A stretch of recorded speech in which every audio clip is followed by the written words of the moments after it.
So I talk a lot about unitasking, which is focusing on one thing at a time and doing that one thing really well. And one of the kind of principles behind unitasking is that you give it your full attention. So you kind of go all in, okay? It's a bit like flipping pancakes. You can't do it half-heartedly. And so a follow-on question often is, well, what if I get it wrong? What if I make mistakes? So I thought it might be useful to talk about this because more and more I am seeing organisations that want to talk about, what happens when we make mistakes. And a couple of things keep coming up over and over again. So I'm going to share these with you. Number one is we have a tendency to think that if we're making a mistake, we're not learning, particularly if we make the same mistake, more than once. Actually, it's the opposite. So if you think about it, we actually learn best by doing. We can read something, we can hear something, but we actually learn best by doing. Look at what happens when you say to a child, don't touch that. They're going to touch it because we learn from experience. The other thing is because the brain operates on it, if it's not broken, don't fix it. We tend to do our best learning when we get it wrong, when there's a sort of negative outcome.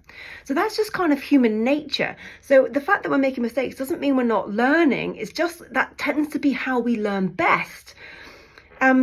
So if you really want to accelerate your growth or your innovation, we need to be prepared for the fact that we are going to make mistakes. And that's not the same as being sloppy or celebrating failure. Of course, we're going to strive for excellence every time, but we are human and we are going to make mistakes, particularly if we're trying to grow and learn. So that's the first thing. The second thing is creating an environment where people are happy to do that and happy to share their mistakes is really crucial, because when you share your mistakes and your learning, you are multiplying the learning and the growth, and you're accelerating your growth. So how do we do that? Well, that's the second thing I want to share with you. This doesn't happen overnight. We called it just culture in the military. You might call it psychological safety, you might, whatever you want to call it. But it's an environment where people are sharing their mistakes and learning from it. It doesn't happen by writing it on a poster. And when you get there, you can't just say, well, we've got that now and it's all fine. It is a daily commitment. So I used to run air safety courses for the Centre of Air Safety for military aviation. And we ran courses on a weekly basis. And we also asked people to come back and refresh on those courses. So once you've been taught the principles, you don't just sort of leave it there, you come back. And that's because this message needs to be reinforced and repeated. Because culture is one of those things that can take years to create and seconds to destroy because one person has a negative experience, or simply because, inside you're going, well, I know that everyone says it's okay to talk about mistakes, but I don't really want to because I'm embarrassed, or I'm afraid that this will be the one time that, actually it's not okay.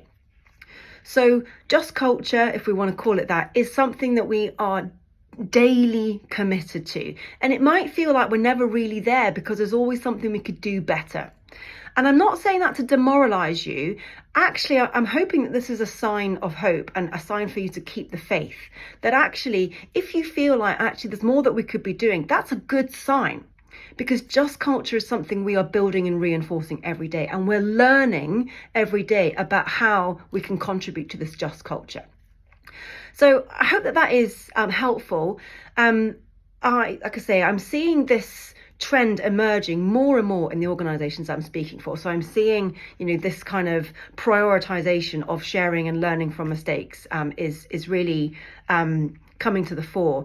It's something I'm very passionate about. It's something I was very lucky to be able to teach for the military for the last 3 years of my career. So if that is something you're interested in, particularly if you're a safety related organisation, but you also are striving for innovation and growth and you want to know how to do both at the same time, then get in touch. I'd love to talk to you about this. This is my bread and butter, and I'll very happily share the things that I learned from my mistakes. All right, take care. Bye-bye.